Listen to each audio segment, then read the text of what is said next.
This is ChestertonRadio.com.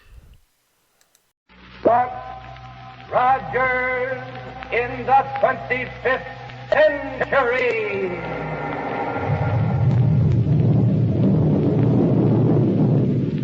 And a shower of silver dollars from Popsicle Pete's money box.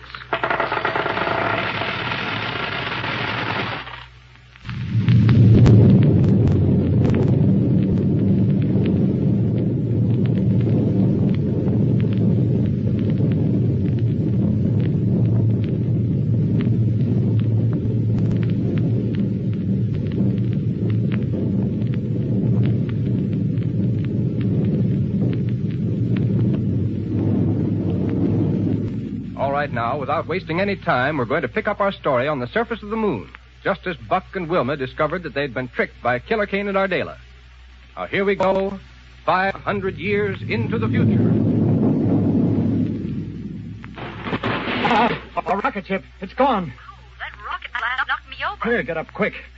Kane and Ardela must have hidden behind some of these rocks out here, and they sneaked into our ship as soon as we left it. Buck, they've got the Hewer aboard with them. We've got to go after them. Right. And we'll use this ship of Kane's. Well, go ahead. Get into it and take the controls. I said that a chase between these two equal ships was of no use. But this time there's nothing else to do. Here now. Close the metal door and we'll get underway.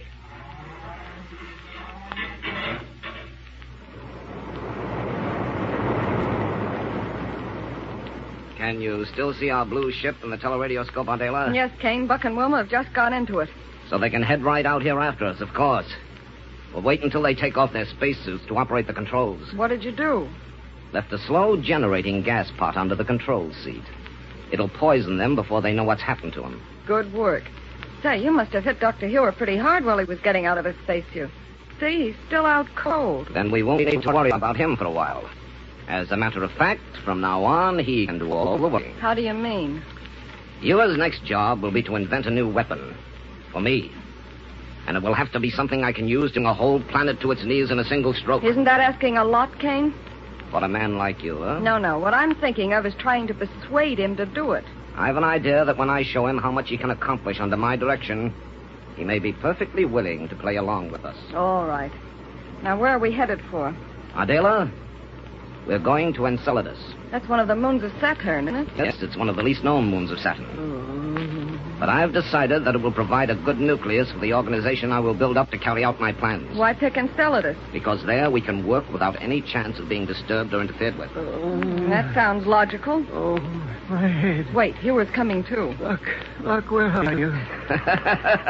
Wilma. Shall I throw some water on his face? No, let him come out of it in his own sweet way. Killer Kane. Hello, Hewer. How are you? So, what have you done? Where are Buck and Wilma? I'm sorry, Dr. Hewer. Ardela. But I'm afraid it was necessary to leave them stranded down on the moon. Stranded? Well, Yes, the power control on that blue ship down there is out of order. Oh. Now, how do you feel? As good as could be expected under the circumstances. Do you really care? Hewer, I'm a man of few words, so I'm going to speak bluntly. Well, you know what my plans for conquest of the solar system amount to. Or at least you ought to know by this time. yes, Kane. I know your wild ideas only too well. Now, wait a minute. Yes. Nobody realizes any more than I do your capabilities as a scientist. In short, with your cooperation, the conquest I desire will be easy. And if you seriously stop to think about it, you'll realize that working with me will not only give you more wealth than you've ever dreamed of, but a chance to make scientific progress such as you've never had before.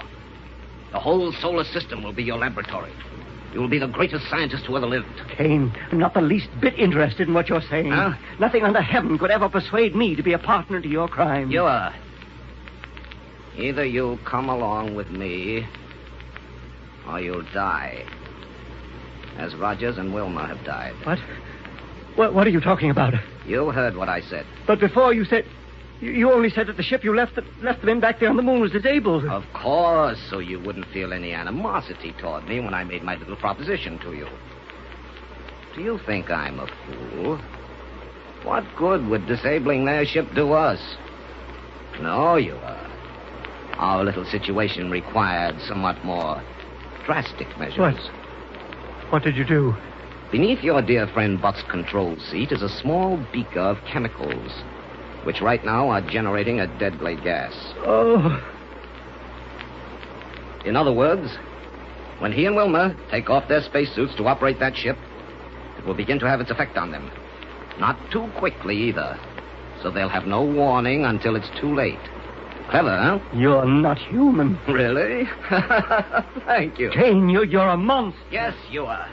And I'll give you the same medicine if you try to cross me. Now use your head, you old fogey. You've got a decision to make. On the one hand, wealth, fame, and power. On the other, burial and outer space. Well, will you play along with me? Never. Let me at that radio unit. Sure. I've got to warn them. Get away from the radio! Nice work with the paralysis ray, Ardela. I congratulate you. Thanks, Kane. Whether you'll admit it or not, Hewer was in a fair way of knocking you down. I wouldn't say exactly that. But the old boy does pack more of a wallop than I gave him credit for. But it's the last one he'll ever throw. But now listen. Well? I can't seem to spot it on the viewplate now. Perhaps because we're out of range. Enceladus? No, the rocket ship we left on the moon. Just before you and Hewer started to scrap, I saw it take off. Maybe your little trick hasn't worked after all. So soon? Of course not. Knowing Rogers, I know that he'd take off after us without waiting to remove his spacesuit. But he certainly wouldn't continue to fly with it on. Or Wilma either. And when they do remove them, we'll have nothing more to worry about.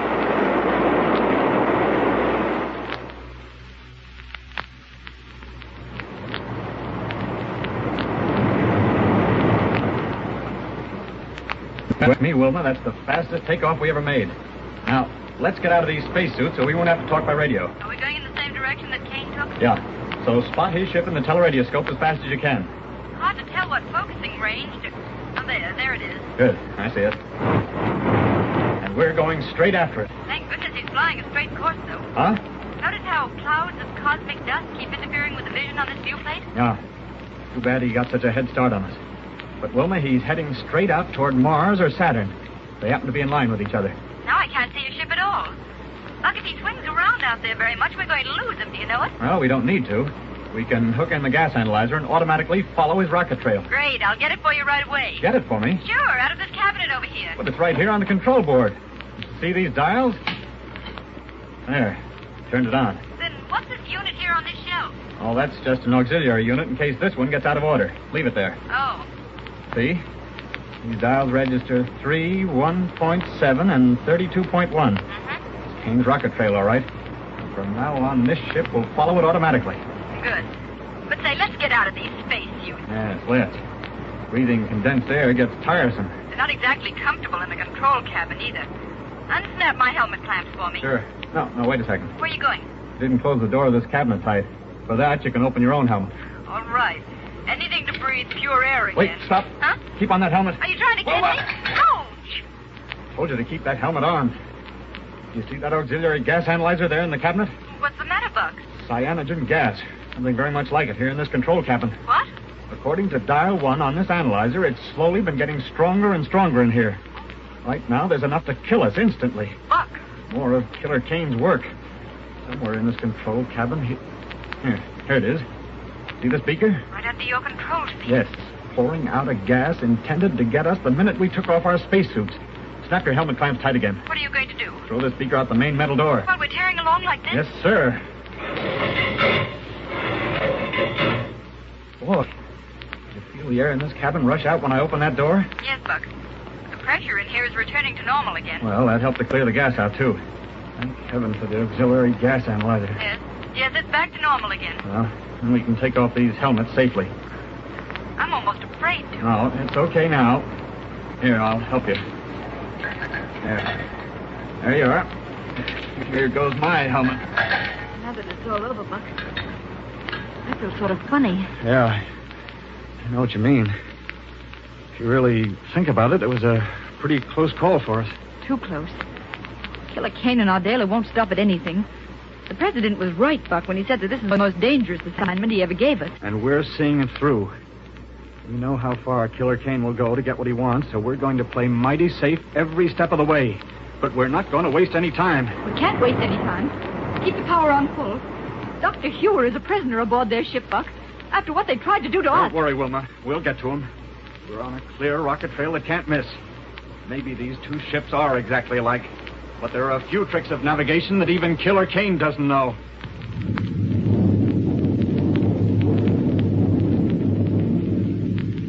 Yes, and I'll bet Buck and Wilma do get to Dr. Cure and rescue him from the arch criminals.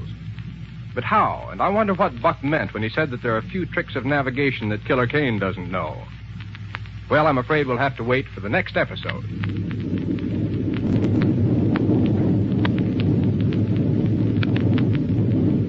You're listening to Chesterton Radio at chestertonradio.com. Buck Rogers in the 25th century.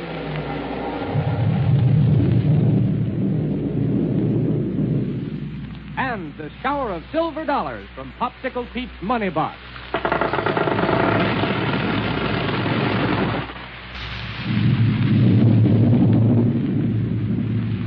Well, sir, it looks at the moment as though Killer Kane and Ardela, the arch criminals, are one up on Buck and Wilma.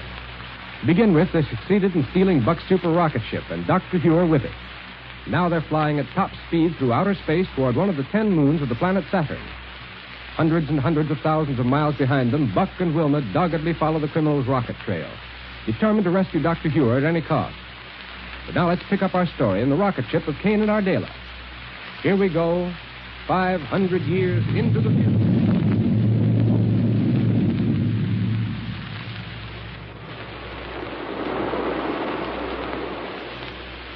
You are still under the influence of the paralysis ray, Ardela? Yes, Kane. He's still out cold, back in the storage compartment. Good. Now, we've left Mars far behind, and the moons of Saturn are dead ahead of us. From the minute we land on the one called Enceladus, we start building our organization. Enceladus, huh? Right. It's one of the least known moons of Saturn, so we'll be perfectly safe there. If we aren't being followed out here. Nobody's seen us. How could we be? By a rocket plane equipped with a gas analyzer. You're right, Ardela. I hadn't thought of it. Well, it's about time you did. Don't let it worry you. Watch. Why'd you cut the power? What are you going to do? Before cutting the power, I swung us wide from our course. Huh? Hey, take it easy, will you? Pipe down and hold tight to your control seat. By the time I'm through, there isn't a gas analyzer in existence that will be able to follow the trail of this ship. Hey, let me know when you're going to do that, will you? This is something that even your dear departed friend Rogers wouldn't have thought of.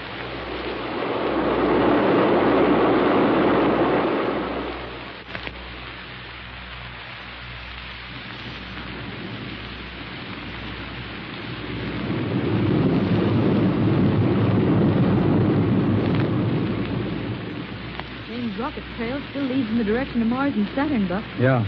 2 more hours of flying at this speed, and we should be able to spot his ship in the teleradioscope. I'll try another look on the viewplate now. Yeah, go ahead. Well, how about it? Oh, I guess we're just not close enough yet. Or else there's too much cosmic dust in the way. Well, don't worry about it. As long as this rocket trail holds out, there's nothing... Wilma, What's the matter, Buck? the rocket trail has stopped. But we've got to keep on Killer Kane's track. Now look.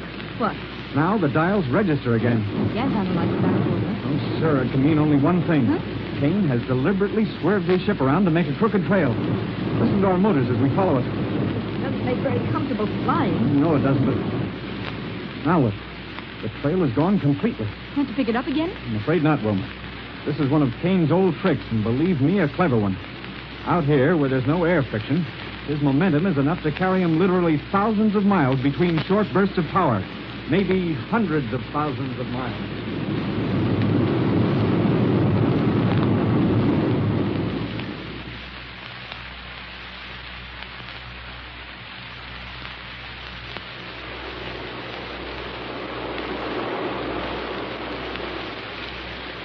Ardela, things are working out beautifully. Yes, Kane? While you were giving Ure another dose of the paralysis ray, I contacted the king of Enceladus by radio. Good. His name is Corax, and I told him that we are Rogers and Wilma. No. That we're coming to see him on important official business. Did Corax ever know Buck and Wilma? He's heard about them, but never seen them. Marvelous. Now, we'll land at his capital in a few minutes. On the private landing platform atop his palace. Oh, the king has been impressed with our importance even before he's seen it. Exactly. Thinking that we're Rogers and Wilma, he's all ready to eat right out of our hands. Kane, I hand it to you. You certainly have a pretty little way of pulling the wool over people's eyes and making them like it. Forget it. Are you sure you gave Ure enough of the paralysis ray to keep him out of trouble? He's saturated with it. Can't even wiggle his ears. Good. Now, see? There's the Capitol right below us. I'll cut the power and coast to a landing. Somebody down there waiting for us on that platform. Yes, it must be King Korak. Hang on now. Now, don't forget, I'm Rogers and you're Wilma. Okay, let's get out. Welcome. Welcome to Enceladus, the most progressive moon of Saturn, Captain Rogers. How are you, Korak? Meet Lieutenant Wilma Derrick. Oh, greetings. How do you do, Your Majesty? I am honored in having you here. Yes, sir, honored. Well, let's not waste time with formalities, Korak. Where can we talk? Why, right through this door here in my private study. Lieutenant? Thank you. Yes. Here we can be comfortable and undisturbed. Fine. This'll make good headquarters for the work we'll have to do while we're here. While I think of it, Captain. Well? I understand that when you and Lieutenant Wilma visited the moons of Saturn before, you brought along a gentleman who was a very wonderful scientist. The man who developed the system of government under which our moons now function. Oh, he means Dr. Ure. Yes, that's it, Dr. Ure. Where is he now? Why, he came with us. Oh, yes? But, on the way, he developed a strange illness that has, shall we say, rendered him totally unconscious. How terrible. Right now, he is in our rocket plane, so I don't want anyone to go near it. You must have complete and undisturbed rest. Well, isn't there something we can do for him? Nothing, Korax, except leave him entirely alone. Whatever you say, I'm sure you know what is best for him. Right. Now, let's get down to business. Yes. Yes, Captain Rogers. Huh? Yes. Now, Ardell, Lieutenant Wilma and I are here as delegates of the Interplanetary Council of Science. Yes. Our scientists have discovered that a large unexplored planet far out of the solar system is planning to invade all the others with which we've established contact. Oh. In any event, Korax, our job is to organize a space fleet that will be the most powerful ever assembled. Of course, I can see that. And we must have an army composed of every able man on every moon of Saturn. That army will be under my leadership, of course. Of course. And, Captain, I shall waste no time in informing the kings of the other Saturnian moons that you are here and that they are to take all orders from you. And you believe they'll cooperate? Oh, no question about it. None. Everybody knows what you and Lieutenant Wilma and Dr. Ure did for us when you were here before. Fine. Now, when you inform the kings of the magnificent project we're about to undertake, tell them they must immediately effect censorship of all interplanetary news channels. Why that, Captain? Korax, no one outside of the Council and the people of the Saturnian moons know what is going on. What? Why, on the other planets, it would cause nothing short of panic. Oh, I see. Now, before going any further, I want it understood that you are to be my official representative. Oh, that is an honor I'm afraid I don't deserve. Don't be so modest, Korax. Well, thank you. You will receive any and all delegates from the other moons that are involved in our plans. It will save me a great deal of time. I shall serve you to the best of my ability. And if you'll pardon me, I think I'll contact the other kings right away. Fine. As long as this is going to be our headquarters, we'll stay right here. Oh, certainly. By all means. Well, I'm glad that part of the job is over. You certainly swallowed everything you said, Kane. Call me Buck. Okay. You know, Buck and Wilma apparently rated pretty high with these folks. They're willing to do anything you say. Well, compared to Earth people, these folks are all a bunch of weaklings. Shout at them once or twice, and they'll do anything you say. But why did you want Korax to arrange it so you wouldn't have to receive the other kings? I should think you'd want to talk to them personally. Some of them might remember our faces from our previous visit. Then we'd be in hot water. Okay. Now, what's the next step? We're going to put these people to work building spaceships. I see. With all the manpower that's available, it should be only a matter of days before we'll have a powerful enough space fleet to face anybody in the solar system who might try to make trouble for us.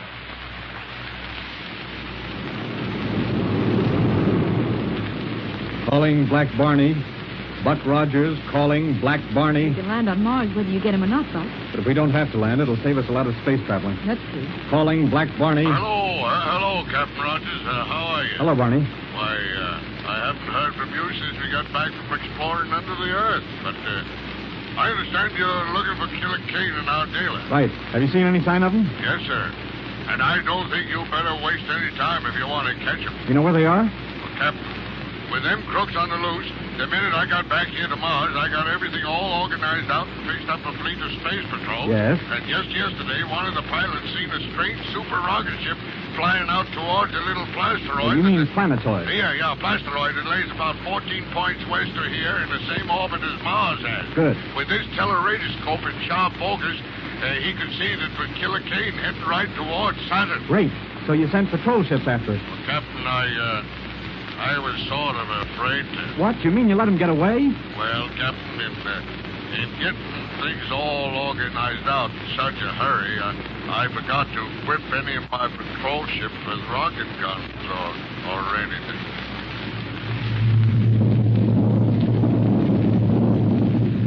Well, poor old Barney.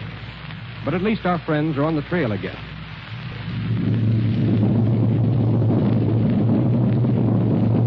This is Chesterton Radio, your home for podcasts of works by G.K. Chesterton, plus drama, comedy, mystery, science fiction, big bands, and much more.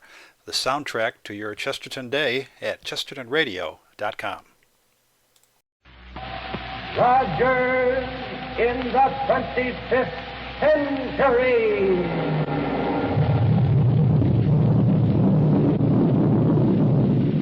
And the shower of silver dollars from Popsicle Pete's Money Box.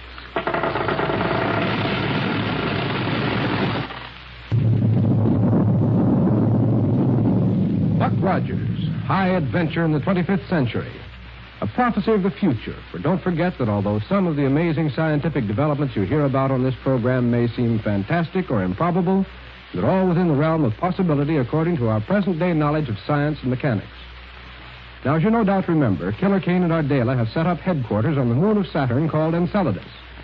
They're organizing a huge space fleet with which they plan to conquer Earth and all the other major planets in our solar system. Meanwhile, Buck and Wilma, hot on their trail, have just reached the Saturnian moon called Themis. And there, from King Nax, they've learned of Kane and Ardela's whereabouts. Now, let's join them. Here we go, 500 years into the future. Your Majesty, there's no question about it. The man over on the moon Enceladus is Killer Kane. Yes, sir.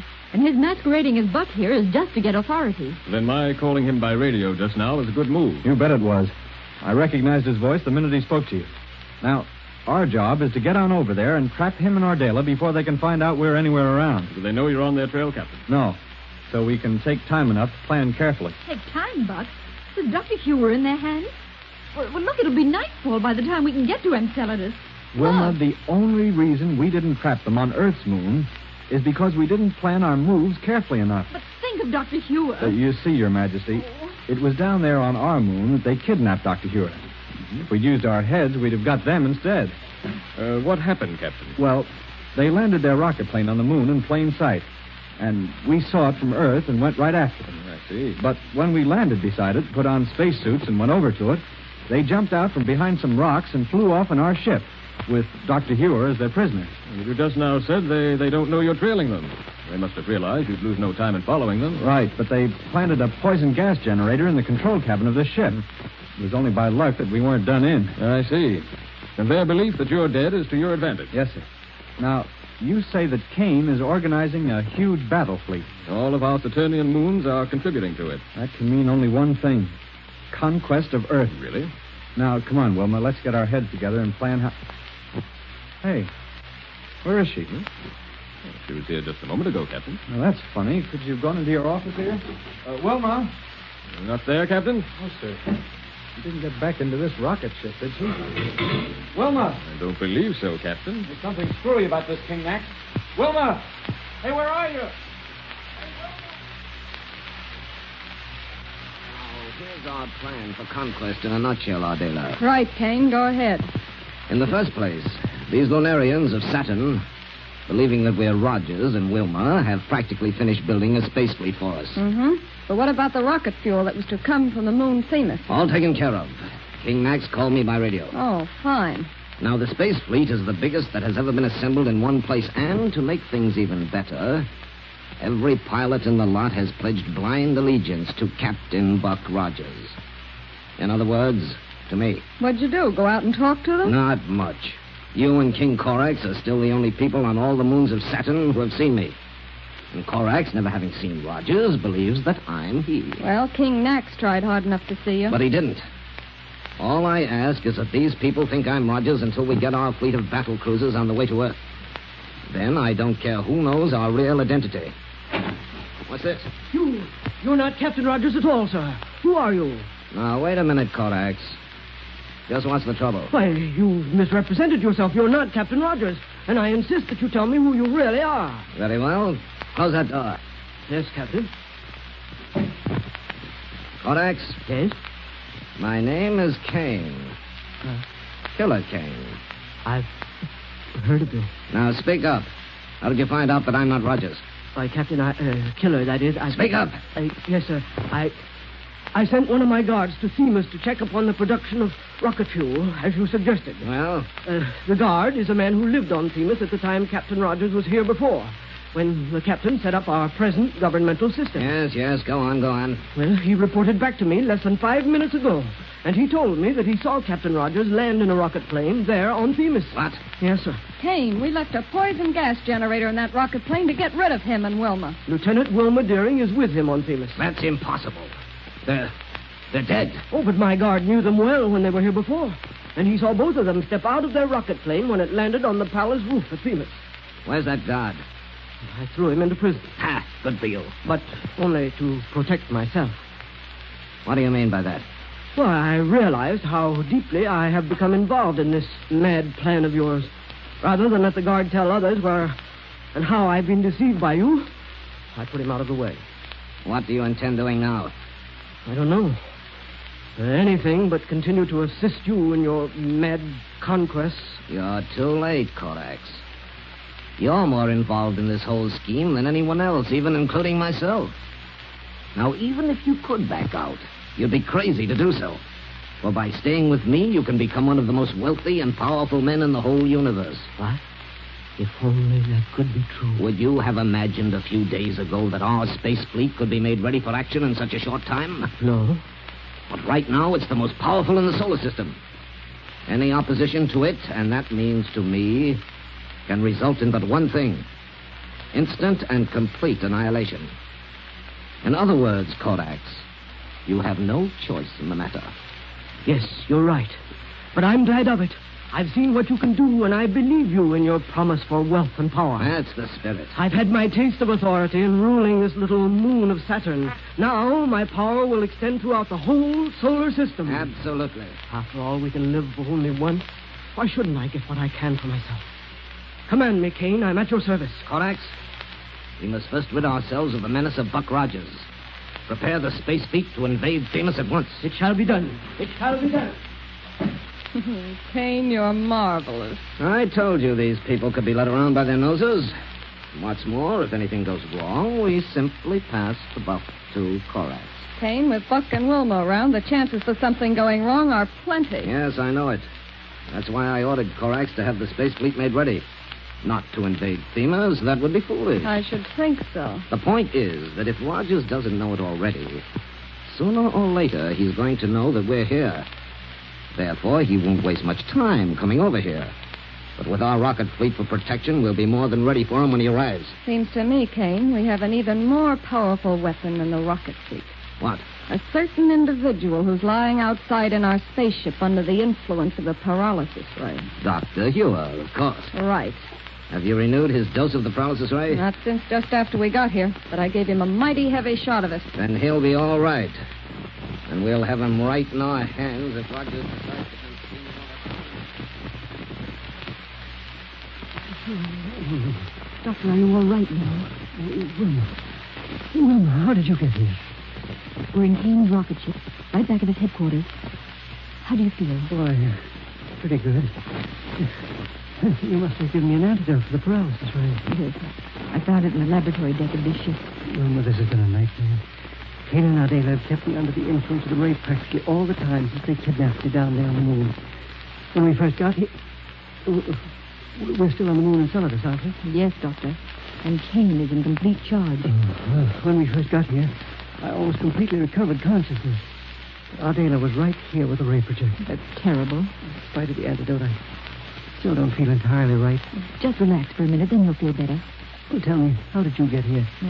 Kane said something about a gas generator in the control cabin of that other ship. It almost got us, but we discovered it before taking off our spacesuits. Oh, thank heaven for that. Then we started following Kane's rocket trail. Oh, so that's how you learned he'd come here to Enceladus. No, we didn't find that out until we got to the moon Phoenix. Oh, I see. But I was afraid Kane would learn that we'd got there and try to get away. That's why I didn't waste any time coming over here to get you before he could do anything about it. Bless your heart, Wilma. But you've taken a terrible chance. I know it, Doctor, but I couldn't leave you in their hands any longer. Thank you, my dear. Now, I came over here in a tiny space roadster, and it may have been seen. So, if you're feeling better, I'll take the controls of this ship, and we'll go right on back to Phoenix. Yes, we've got it. You see, by taking this ship, we leave Kane and Ardela without any way of escaping from Enceladus. Splendid. Let's go immediately. Right. Here we go. Here you stay. Killer Kane. Take your hands off those controls, Wilma. Not much, Kane. You can't... Shut up. Do as I tell you, or I'll pull the trigger of this rocket pistol. All right. Ah. You thought you'd meddle in our affairs again, huh? If you and Rogers and Ewer here had any sense, you'd have learned long ago to leave us alone. You have stuck your inquisitive nose into our business once too often, Wilma dearie. You managed to escape the gas in your control cabin, didn't you? Now listen, Kane. I'm glad of it. Because now you'll set the trap that'll catch Buck Rogers for me. Kane, listen to me. Quiet. Adela. Yes, Kane? Keep a gun on these two while I search the beautiful lieutenant for weapons. Right. Good night. Now our friends are in a mess. If ever Killer Kane held the upper hand, it's now. Rogers in the 25th century.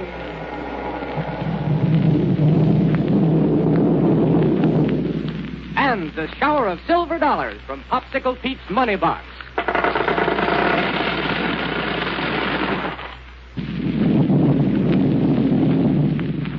Thrilling adventures of Buck Rogers have taken us far away from the amazing super scientific world of the 25th century, far out into the great void of outer space. For Buck, Wilma, and Dr. Hewer, you remember, are hot on the trail of the arch criminals, Killer Kane and Ardela, flying at top speed in their rocket planes toward the far-off planet Pluto. But the ship being used by the two criminals is identical with that of our friends, and that means that... But wait. Let's pick up our story in the control cabin of Buck's spacecraft. Here we go, 500 years into the future.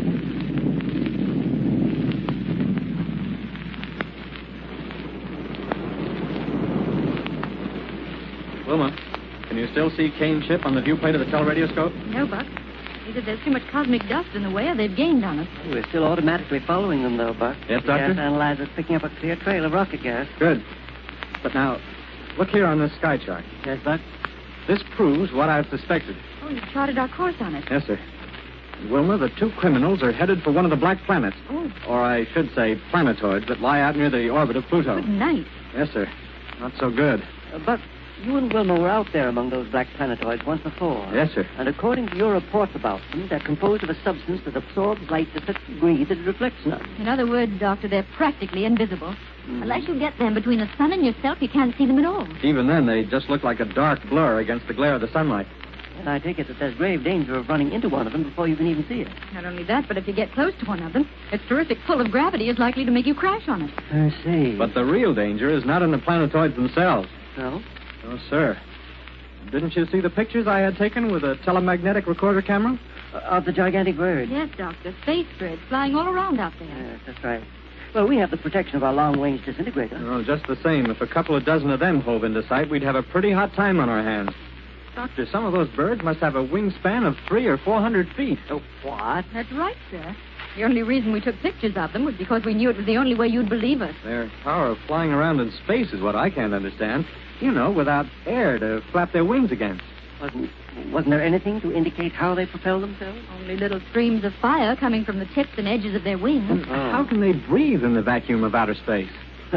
We're flying around in space and managing to breathe without any difficulty, aren't we? Sure, but we're inside the hull of a rocket plane with a mechanical system to supply air for us. Isn't it just as logical to conclude that in the case of the gigantic bird, Old Mother Nature has made the same sort of provision that we've had to make scientifically and mechanically. Well, maybe so. Wait, look. Huh? I can see Kane's ship on the teleradioscope again, and we're gaining on it. No kidding. Oh, yes, I believe you're right, Wilma. I'm sure of it. But I don't see why, the two ships being exactly the same. It's because Buck polished the stern of the ship by turning on the heat ray. Yes, sir. By making a shiny surface of it, the rays of the sun, millions of miles in back of us, reflect on it and actually help to push us along. It doesn't seem possible. It wouldn't be possible except in this vacuum out here. But we're certainly gaining on Kane. Okay. Well, if it's humanly possible, we've got to prevent those two from reaching one of the black planetoids. Not only because they could hide from us so easily, but because of the danger in navigation. That's all right if we can catch up with I'm them not sure that we'll be able to. So listen. You're going to radio to Kane? Yeah. Calling Killer Kane. Buck Rogers calling Killer Kane. What are you going to say to him? Well, Rogers, how's my old friend? Never mind that, Kane. We have more important things to talk about. I can't imagine anything important that I'd have to talk about with you. Kane, ever since you took off from Enceladus, we've been on your trail. What's more, we have a rocket plane that's just a little bit faster than yours. You think so? I'm sure of it. That means that in a very short time now, we'll overtake you. In other words, if you stop and think about it, the only sensible thing for you to do is to head back for Earth. Oh, I see. That ship of yours is running low on fuel, and you're getting worried about whether you'll be able to keep up with us much longer. Not a bit of it.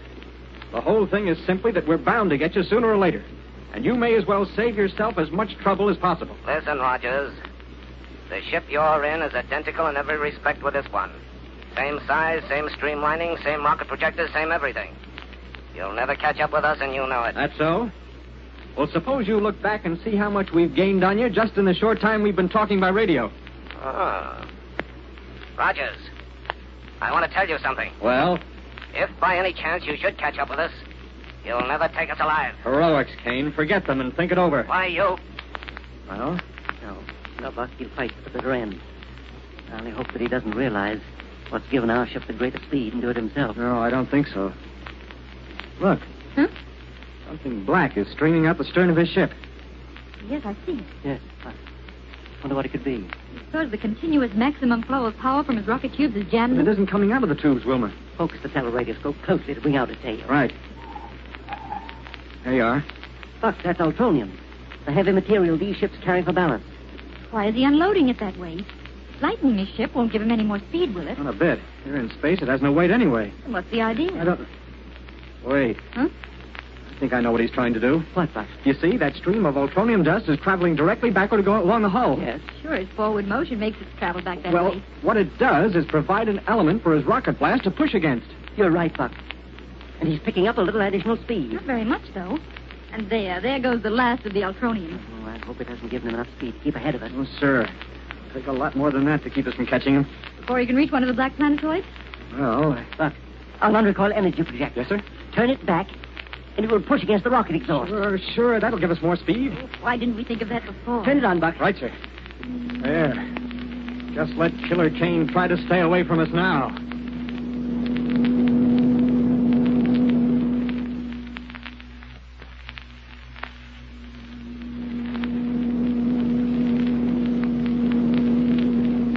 Boy, Doctor, adding the power of our force ray to the rocket certainly did the trick. There, we're pulling up on Kane and Ardela now, all right. Yes, I can see it through this forward metallo glass window. But say, Buck. Yeah? Doesn't it seem to be getting awfully hot in here? Yeah. Couldn't be anything wrong with the air conditioning unit, could there? No, according to these dials, everything's okay. It's getting hot, though. Maybe there's a leak in the insulation around one of the rocket tubes. I'm going to take off my flying jacket. What could be doing it, Doctor? Oh, if the insulation around a rocket tube, it would show up that... Wait. Look. What, sir? Look ahead at Kane's ship. Yeah? He's using a thermic radiation projector on it. But we have a hull of solid impervium around It us. still won't prevent heat from slowly seeping in by simple radiation. And the closer we get to Kane, the more we'll feel that heat ray. Yes. Just look at the thermometer. What's it say? 38 degrees centigrade. It's about 100 degrees Fahrenheit. Run the ventilating system at maximum, Buck. It's maximum now, Doctor. Goes up automatically. 41 degrees centigrade. This is terrible. Yeah, you're telling me. Phew. It's getting worse. Worse. There's nothing we can do about it. All the metal in here is radiating heat. These controls are almost too hot to touch. Maybe we better change our course. After all we've been through to catch up with them? Oh, sir. Buck, the heat is awful. I don't think I can stand it much longer. A few more minutes, and we'll be able to hook onto Kane's ship with the magnetic grapples. We'll be burned alive before we can reach it. Oh, No, sir, Wilma. We've got to keep on. We've got to, that's all. Well, I admire Buck's spirit, but it looks to me as though the odds are pretty much against them. I will be back with you in a minute, so sit tight and hear a few words from your favorite announcer.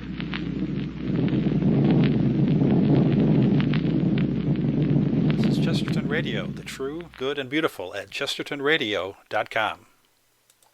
Buck Rogers in the 25th century.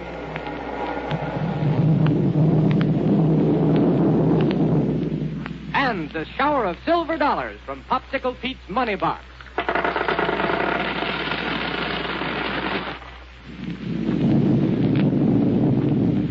Far, far from Earth in the great void of outer space, out near the orbit of the planet Pluto, Buck, Wilma, and Dr. Hewer once discovered the black planetoids, small heavenly bodies made of a substance that absorbs light to such a degree it reflects none.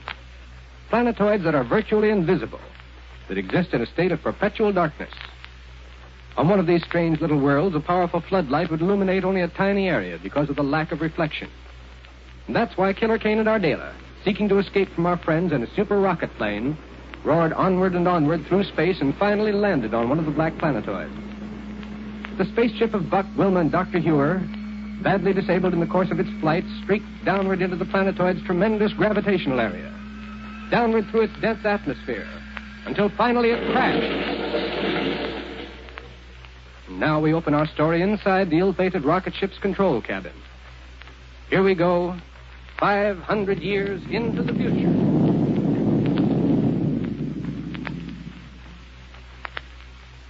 Buck. Wilma. Are you all right? I am, Doctor. So am I. The crash certainly sounded bad, but, well, we're all whole. Yes. Thank heaven. Knocked our lights out, though. I can't see a thing. Well, I can. Huh? Our metal door must have been banged open. Look. There's a light coming through the port of Killer Kane's ship over there. Yes, Buck, I see it. And, Doctor, we finally got them. Thinking that we're done for, they'll come over here. All we need to do to trap them is to sit tight and keep perfectly quiet. Buck is right, Dr. Hewer. We've got to be all ready for them. Now, if I can feel my way over to the weapon cabinet, I'll get at some disintegrators and rocket pistols and a hand light. No light, Wilma.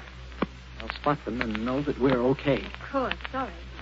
The curious thing about light on this planetoid, Kane's metallo-glass port over there is quite bright, but it doesn't cast any general illumination whatever. Any light on this place is completely absorbed by both the ground and the atmosphere. That's why the air seems so stuffy all the time. But here's some weapons for you. Oh, good, Wilma. No, thank you, Wilma. Any sign of movement from their ship yet? No, none whatsoever. No. So we may as well make ourselves as comfortable as possible. Here, Wilma, there's a control seat right back of me right here. Okay. Only be careful getting to it because part of this half-wrecked control board is jutting out. Oh, so I noticed. Yeah, okay? Sure. Well, now for a long, quiet wait until Kane and Ardela come over here to look at what they probably... Kane, if that crash landing didn't finish them off, I'll eat my flying jacket. I'm pretty sure of it, aren't you? Why not? Never heard such a crack-up in my life. You forget one thing, Ardela. The shock insulation built into that ship. I still don't think they could have survived. We're going to wait right here until we're sure. No lights have appeared aboard that ship of theirs. Or what's left of it. We're still going to wait. Okay. Now for a long, quiet wait. What's this? Until Kane and Ardela come over here to look at what they probably think are our remains. Do you hear that? They're alive. No sign of their moving out of that ship yet, but they will. It's coming through our radio unit, Kane. Right. Their transmitter is on, but they don't know it. Good. They're moving around in the dark over there. Someone has accidentally turned it on. Ardela, we couldn't ask for more. I still can't believe they ever survived that crash. Oh, don't you believe your own ears? Well... Now we can play that waiting game as well as they can. What's more, we're in a far better position to do so. Buck, Quiet. Yes, Wilma? can you reach me a drink of water?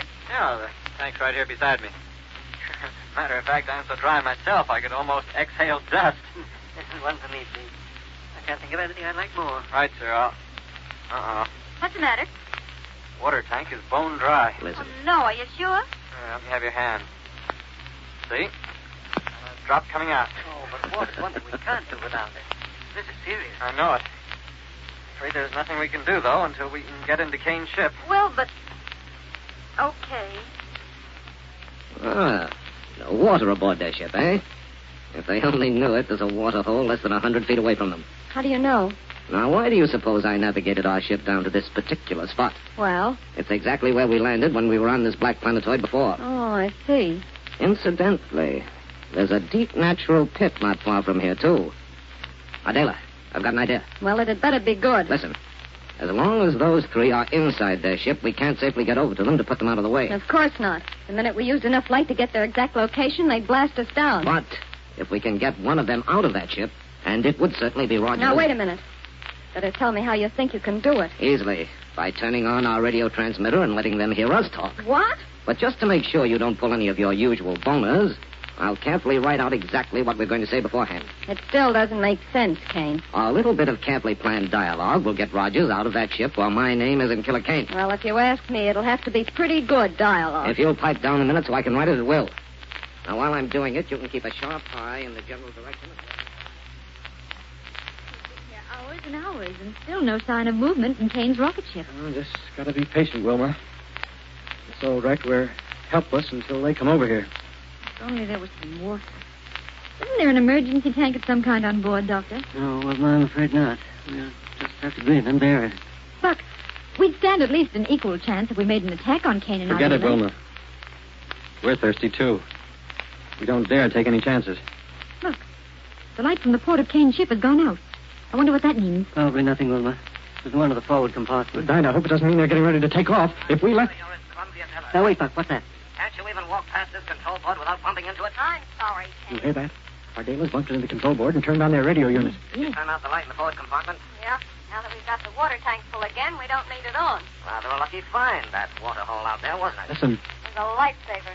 Did you mark it well? With a small flare. What if Buck and the rest see it? They're dead aboard that cracked-up wreck. Maybe. Anyway, the flare is behind a little clump where they couldn't see it. Turn off the receiver, Wilma. That's all we need to know. Why turn off the receiver? Because I want to make some adjustments on both receiver and transmitter. Okay. Hey, is our transmitter on, too? What? Oh, no, it couldn't have been. Oh. Here now. I'm going to set this for a monodirectional beam on a wavelength of 4 centimeters. What for, Buck? There.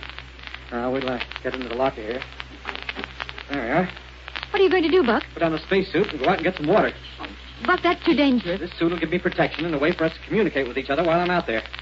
That's why I set the directional wavelength so that Kane and Ardela won't hear us. But what if they see you out there? In that blackness? It's still a possibility, Buck. I'll be just as ready for them as they'll be for me. One disintegrator and a rocket pistol, and I'll meet Killer Kane any place, any time. But you can fight the weapons on their ship. Yes, Buck. Only way they could see me from their ship would be by my getting in line with a flare. I'll stay the side of it. And suppose you get lost out there. You take a small hand flash and watch the directional rangefinder here on the radio panel, and you can guide me. They might see that light. Not if you cover it well. Buck, I still wish you wouldn't go. Thirsty? Not that thirsty. Sure you are. So is Dr. Hewer, and so am I. Here, help me get this helmet over my head, will you please, Doctor? If I can feel my way over to your side. Here, sir. Here we are. That's it. Be sure you get it on straight so that you can talk to us through the midget radio unit. There. There now. Head on.